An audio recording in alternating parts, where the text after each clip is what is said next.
ত্রয়োদশ জাতীয় সংসদ নির্বাচনে যশোর-৩ সদর আসনে বিএনপি মনোনীত ধানের শীষের প্রার্থী এবং দলটির কেন্দ্রীয় কমিটির খুলনা বিভাগীয় ভারপ্রাপ্ত সাংগঠনিক সম্পাদক অনিন্দ্য ইসলাম অমিত মনোনয়নপত্র জমা দিয়েছেন।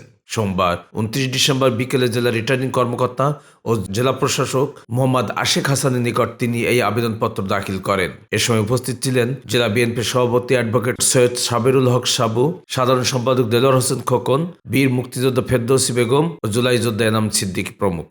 মনোনয়নপত্র জমা দেওয়ার আগে অনিন্দ্য ইসলাম অমিত শহরের কারবালা জামে মসজিদে জোহরের নামাজ আদায় করেন এবং তার প্রয়াত পিতা বিএনপির সাবেক স্থায়ী কমিটির সদস্য তরিকুল ইসলামের কবর জিয়ারত করেন। পরে জেলা বিএনপির নেতৃবৃন্দ, বীর মুক্তিযোদ্ধা, জুলাই বিপ্লবের যোদ্ধাদের সঙ্গে নিয়ে তিনি রিটার্নিং কর্মকর্তার কার্যালয়ে এসে পৌঁছান। এ সময় শত নেতাকর্মী জেলা কালেক্টরেট ভবনের আঙিনায় অনিন্দ্য ইসলাম অমিতকে স্বাগত জানান। এর আগে দুপুর থেকেই যশোরের বিভিন্ন প্রান্ত থেকে শত নেতাকর্মী এবং শুভানুধ্যায়ীরা এসে কালেক্টরেট চত্বরে ভিড় জমাতে শুরু করেন, শুধুমাত্র নেতার মনোনয়নপত্র দাখিলের এই দৃশ্য স্বচক্ষে দেখার জন্যে। এদিকে অনিন্দ্য ইসলাম অমিতের মনোনয়নপত্র জমা দেওয়ার পর অধীর আগ্রহে অপেক্ষমান নেতাকর্মীদের সাথে চত্বরে দাঁড়িয়ে গুরুতর অসুস্থ দলের চেয়ারপারসন সাবেক প্রধানমন্ত্রী বেগম খালেদা জিয়ার সুস্থতা কামনায় বিশেষ দোয়া ও মোনাজাত করেন তিনি।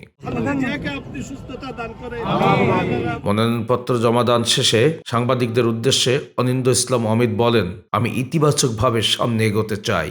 তিনি আরো বলেন, মহান আল্লাহ রাব্বুল আলমীর অশেষ রহমতে বাংলাদেশ জাতীয়তাবাদী দল বিএনপির মনোনয়নে আমরা যশোর-৩ নির্বাচনী এলাকা থেকে ধানের শীষ প্রতীকের প্রার্থী হিসেবে আমি আমার দলের সিনিয়র নেতৃবৃন্দ, বীর মুক্তিযোদ্ধা, জুলাই যোদ্ধা, আমাদের ওলামা মাশায়েখদের প্রতিনিধি এবং আমাদের সনাতন ধর্মাবলম্বীদের প্রতিনিধিদেরকে সাথে নিয়ে আমরা আজকে এই মনোনয়নপত্র জমা দিলাম।